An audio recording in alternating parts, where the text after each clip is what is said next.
Gotcha. Get down. You know, they tell you that doing the right thing is its own reward. That being a hero is about glory and parades. But let me tell you, sometimes doing the right thing gets you thrown in a cage, while your 8-year-old son screams your name as strangers drag him away. That's exactly what happened to Caleb Vance, a guy who didn't ask for any of this. A guy who just wanted a quiet Saturday morning donut with his kid. See, Caleb was the kind of man you'd walk past without looking twice. Just another face in the gray grit of South Philly, wearing grease-stained Carhartts and boots that had seen more miles than a long-haul trucker. He ran a small landscaping and heavy machinery repair business out of a garage that smelled permanently of diesel and sawdust, a place where he could hide from the world and, more importantly, hide from the memories of a life he'd locked away in a box labeled "Do Not Open." At 37, Caleb was built like a brick wall. Broad shoulders, scarred knuckles, and eyes that were a piercing, unsettling shade of slate-gray eyes that had seen things in the dusty streets of Kandahar that would make your blood run cold. He was a widower, 3 years deep into the kind of grief that doesn't scream, but just sits on your chest like an anvil ever since his wife, Maria, lost a brutal fight with leukemia. She was the color in his black and white world, and when she faded, Caleb just focused on the two things he had left: his son, Leo, a whip-smart kid obsessed with dinosaurs and space shuttles, and Tank, a 110-pound Rottweiler Mastiff mix who looked like a nightmare, but acted like a golden retriever. Tank was the family's heartbeat, a rescue dog Caleb had picked up right after the funeral because Leo needed something to hug that wouldn't cry back, and that dog was fiercely, terrifyingly loyal. So, picture this: it's a crisp October morning, the kind where your breath hangs in the air, and Caleb, Leo, and Tank are walking down Chestnut Street, heading to that little bakery Leo loves, the one with the maple bacon donuts. It was peaceful, routine. The only thing on Caleb's mind was whether he needed to replace the hydraulic pump on a client's excavator that afternoon. But peace is fragile. Man, it's like glass. And at 9:14 a.m., it shattered. The sound wasn't like the movies. It wasn't a bang, it was a crack, sharp and flat, followed by the terrifying zip of lead tearing through the air. People didn't scream at first, they froze. That evolutionary glitch where your brain tries to make sense of the impossible. And then the chaos erupted. Caleb didn't freeze, though. His training, that dormant muscle memory from his days in the Rangers, snapped into place before he even registered the threat. He shoved Leo behind a concrete planter box, his voice dropping to that command tone that brooks no argument. "Stay down, cover your ears, hold Tank's collar, do not move, Leo." Eyes wide as saucers, grabbed the dog, and Caleb turned to scan the street. What he saw made his gut twist. About 50 yards up, near the entrance to an alley, a police officer was down, pinned behind the engine block of her cruiser. It was Detective Eleanor Rossetti, a tough-as-nails cop who'd been working the narcotics beat for a decade. She was bleeding bad, a dark stain spreading across her thigh where the artery had likely been nicked, and she was pinned down by suppressing fire coming from the second-story window of an abandoned warehouse across the street. 2 shooters, maybe 3, high-ground, automatic weapons. She was a sitting duck, her radio was out of reach, and she was fading fast, her shots becoming sporadic and wild. Now any sane person runs the other way, right? You grab your kid and you bolt. But Caleb saw the look in Elena's eyes across that asphalt. It was terror, pure and simple. The look of someone realizing they're about to die alone on a dirty street. And then Leo tugged his pant leg, whispering, "Dad, she's hurt. You have to fix her." That was it. That was the switch.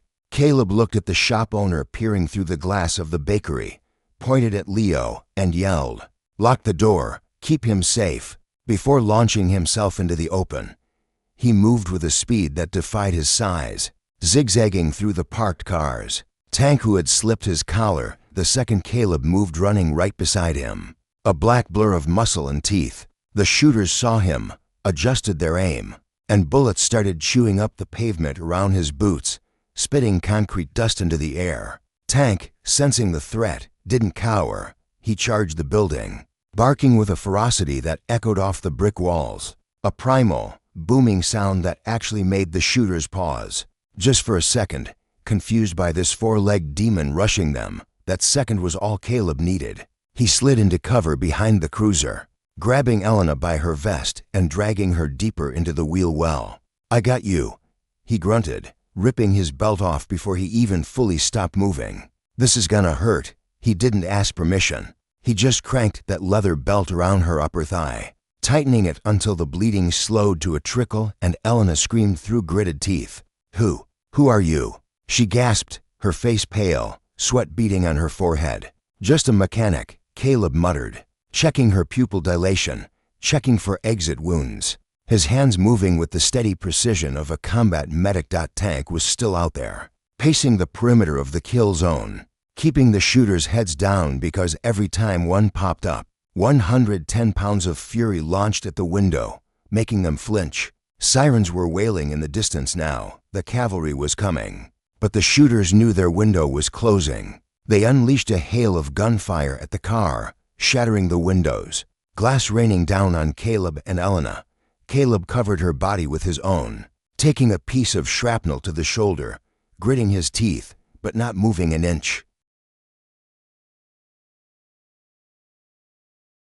When the squad cars finally screeched onto the scene, creating a wall of steel and flashing lights, the shooters vanished into the warren of the warehouse. The adrenaline was just starting to fade, the pain in his shoulder throbbing, when Caleb stood up, hands raised, showing he was a friend. She stabilized, tourniquet is tight. He shouted to the approaching officers, "Tank, heel." The dog immediately trotted to his side, sitting down, tongue lolling out, looking like he hadn't just faced down a firing squad. But here's where the story takes a turn that'll make your blood boil. The first officer to reach them wasn't a beat cop. It was Lieutenant Marcus Thorne. Thorne was a piece of work slicked back hair, a suit that cost more than Caleb's truck, and eyes that looked like dead fish. He didn't check on Elena. He looked at Caleb, then at the warehouse where the shooters had fled, and his jaw tightened, not in relief, but in annoyance. "Get this man on the ground," Thorne barked, pointing a finger at Caleb. "What? I just saved her." Caleb protested, but 3 officers were already on him, fueled by the chaos, following orders. They slammed Caleb into the hood of the cruiser, cuffing him tight.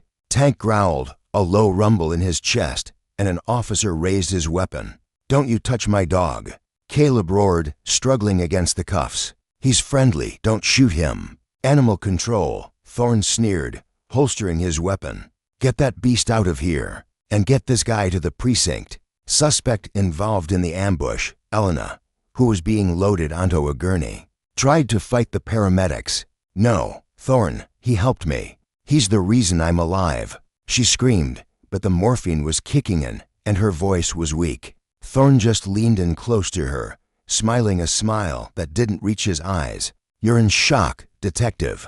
You don't know what you saw. We'll handle this." Then came the worst part. The bakery door opened, and Leo ran out, tears streaming down his face. Dad." He tried to run to Caleb, but a uniformed officer caught him. "Let him go," Caleb shouted, thrashing against the car, desperation breaking his voice. "He's my son. Don't you dare scare him." Thorne walked over to Leo, looking at the kid like he was a bug on a windshield. "Call Child Protective Services," he said, bored. "Father is in custody for attempted cop killing. Kid needs a placement." They dragged Caleb away, watching through the back window of the cruiser as his son was put into a social worker's sedan, screaming for his dad, while Tank was shoved into a cage in a van, barking confusedly. It broke him. Caleb sat in that interrogation room for hours, staring at the two-way mirror, his heart hammering not from fear of prison, but from the terror of what was happening to Leo. When Thorne finally walked in, he tossed a file on the table. "Ex-military," Thorne said, reading the file. "Dishonorable discharge. Wait, no, medical discharge. Anger issues.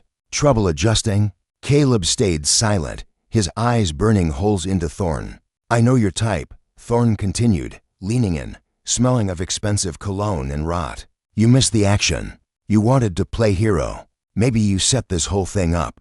Those shooters, they vanished pretty clean, almost like they knew exactly where Rossetti would be. And you just happened to be there with your war dog? I was getting donuts, Caleb said, his voice like gravel. Check the cameras. Cameras were down, Thorne shrugged. Power surge, unlucky. Look, Vance, you're going down for this. Conspiracy to commit murder on a police officer.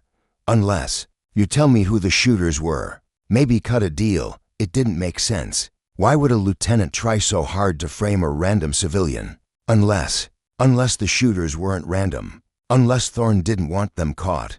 Caleb's mind raced. Eleanor Rossetti had been investigating the Copperhead Syndicate, a gang moving heavy weaponry through the docks. If Thorne was dirty, if he was on their payroll, then Eleanor wasn't caught in a random shooting. She was the target of an execution, and Caleb had ruined it. While Caleb was rotting in that cell, Eleanor woke up in the hospital, groggy but furious. Her leg was bandaged, throbbing, but her mind was clear. She remembered the belt. She remembered the dog. She remembered the mechanic's gray eyes. And she remembered Thorne's smile. She pulled the .4 out of her arm, ignored the nurse's protests, and limped to the nurse's station phone. She didn't call the precinct. She called her old partner, a retired captain named Pops Miller who hated Thorne's guts. Pops, I need a favor, she whispered. Get me everything on a Caleb Vance, and find out where they took his kid. She knew something stunk. She dragged herself out of that hospital against medical advice, grabbing a crutch and hailing a cab. She went straight to Caleb's garage. It was yellow-taped, crime scene text crawling all over it. She flashed her badge, limped past the rookie guarding the door, and went to Caleb's workbench. Thorne's guys were tearing the place apart, looking for evidence, but Eleanor knew what to look for. She looked. The silence in that precinct lobby was so thick you could have choked on it. The reporters were frozen, cameras flashing, as Detective Eleanor Rossetti, looking like she'd just walked out of a war zone with her hospital gown tucked into jeans and a blood-spotted bandage on her leg, stared down Lieutenant Thorne. Thorne's face went from smug to purple in about 3 seconds. Get her out of here, he hissed to a couple of uniformed officers. She's compromised, she's on meds. Touch me, and I'll break your fingers, Eleanor growled, holding up a plastic evidence bag she'd snagged from her own stash. Inside was the GPS tracker she'd pulled off the truck in Caleb's shop. This tracker is registered to your unit, Marcus, but there's no active warrant for that vehicle, which means you were running an off-book operation. And coincidentally, the Iron Vulture's sorry. The Copperhead Syndicate knew exactly where I'd be this morning. You fed them my location, didn't you? You needed me gone because I found out about the missing weapons shipment. The room erupted. Internal Affairs, led by a woman named Captain Halloway, who had been waiting for a reason to nail Thorne for years, stepped out from the back office. She'd been tipped off by Pops Miller. Thorne, surrender your weapon, Halloway said, her voice cold as ice. Thorne looked around, seeing the walls closing in. He looked at the exits, looked at his loyalists, but seeing the cameras and Halloway, he knew he couldn't shoot his way out of a police station. He surrendered his gun with a sneer. You're making a mistake. You have no idea who you're messing with. They cut Caleb loose 20 minutes later. He didn't care about the apology from the chief. He didn't care about the reporters shouting questions. He grabbed Eleanor by the shoulders, his grip gentle but desperate. Where is my son? Where is Leo? Pops has him, Eleanor said, leaning heavily on her crutch, exhaustion finally hitting her. He's safe at a safe house, and I got animal control to release Tank. He's in my car. Caleb let out a breath that sounded like a sob, his forehead resting against hers for a fleeting second. Thank you, he whispered. But this isn't over. Thorne isn't the top of the food chain. If he was working with the Copperheads, they're gonna try to silence him before he talks. And they know you're the one who burned him. He was right. Thorne was being transferred to county jail, but the transport van route had ambush written all over it. And if the syndicate took out Thorne, they'd come for Eleanor next to tie up the loose ends. I know where they operate, Caleb said, his eyes darkening, that ranger switch flipping back on. I worked on their trucks. I know the salvage yard out by the docks. That's where they strip the vehicles. That's where they're hiding the weapons. We need a TAC team, Eleanor said, reaching for her radio. No time. Caleb shook his head. If Thorne gets to a phone, or if his lawyer tips them off, they'll move the stash. We go now, just us. We catch them cold. It was insane. It was against protocol. And it was exactly what they did. Elena, Caleb, and a very happy, slobbery Tank piled into Elena's unmarked cruiser. They drove to the salvage yard, a sprawling maze of rusted metal and crushed cars under the gray industrial sky of the riverfront. The rain had started falling, turning the dust to mud dot they infiltrated from the south side. Caleb taking point, moving through the shadows like a ghost, hand signals sharp and precise. Elena, limping but armed, followed. Tank was in stealth mode, low to the ground, no barking, just a silent predator tracking a scent. They found the main hangar, and sure enough, it was a hive of activity. Members of the syndicate were frantically loading crates, military-grade assault rifles into a shipping container. And there, overseeing it, wasn't just a gang leader, but the precinct sergeant O'Malley, another one of Thorne's guys. The corruption went deeper than just one lieutenant. We can't take them all, Elena whispered. We need to call it in. Wait, Caleb pointed. They were rigging the place, wiring explosives to the support pillars. They were going to blow the evidence and disappear. If that goes off, the blast radius hits the residential block behind us. We have to stop the detonator. Caleb looked at Tank. Search, he whispered, pointing at the guy holding the detonator switch, a massive biker with a snake tattoo on his neck. Tank launched. He covered the 30 yards in silence until the last second, hitting the biker like a cannonball. The detonator flew out of his hand, sliding across the concrete. Police! Elena screamed, stepping out and firing warning shots. Chaos erupted. Gunfire pinged off the rusted cars. Caleb didn't have a gun, but he had a wrench he'd grabbed from the truck and a lifetime of hand-to-hand combat training. He flanked the group, tackling O'Malley, disarming him with a bone-crunching twist of the wrist. Elena was pinned down by 3 shooters, taking cover behind a forklift. I'm out of ammo, she yelled. One of the gang members moved to flank her, raising a shotgun. Caleb saw it. He couldn't reach her in time, but Tank could. Tank, protect! Caleb roared. The dog abandoned the biker he was guarding and leaped over the hood of a car, taking the shotgun blast in his hind leg, but knocking the shooter down. Tearing at his arm until the weapon dropped, Caleb picked up O'Malley's dropped pistol, double-tapped the tires of the escape vehicle to block the exit, and held the rest of the room at gunpoint until the sirens, which were finally wailing in the distance, got close enough. The aftermath was a blur. Tank was rushed to the emergency vet, bleeding but alive. That dog was built like a tank, literally. The syndicate was dismantled. 17 arrests made that night. Thorne flipped on everyone to save his own skin, exposing a ring of corruption that cleared out half the vice squad. But the real ending? The real ending wasn't in the courtroom or the news reports. It was 6 months later, in a backyard in the suburbs. There was a barbecue grill smoking with ribs. Leo was running around with a cast on his arm from falling out of a tree. Not from gunmen chasing a dog that was running with a slight limp, but wagging his tail so hard. His whole body shook. Tank had a shiny new collar with a medal on it that said "Goodest Boy." Caleb stood by the grill, flipping burgers, looking cleaner and lighter than he had in years. He wasn't hiding in his garage anymore. He looked up as the back door opened and Elena walked out. She wasn't in uniform. She was wearing a sundress, looking soft and happy, holding a bowl of potato salad. She walked over to Caleb. Stealing a pickle from the jar, "You burned those burgers, Vance, and I'm arresting you for crimes against culinary arts," she teased. "I'd like to see you try." "Detective," Caleb grinned, pulling her in for a kiss that tasted like charcoal and hope. They had gotten married a month ago. Small ceremony. Just Pops Miller, Captain Halloway, Leo, and of course, Tank as the ring bearer. He tried to eat the pillow, but nobody minded. They had adopted Leo officially, or rather, Elena had adopted Leo, and Caleb had finally let go of the ghost of his past to make room for the future. Leo ran up to them, breathless. "Dad, Mom." Tank found a toad, a huge one. "Mom," the words still made Elena tear up a little. She ruffled Leo's hair. "Well, tell him not to eat it this time. It's funny how life works. 1 minute you're walking to get a donut, the next you're bleeding on the pavement. And a year later, you're standing in a backyard with a family you never thought you'd have." People called Caleb a hero, called Tank a wonder dog, called Ellen a crusader. But they didn't care about the labels. They just cared that when the world fell apart, they ran toward each other instead of running away. So here's the thing I want you to think about.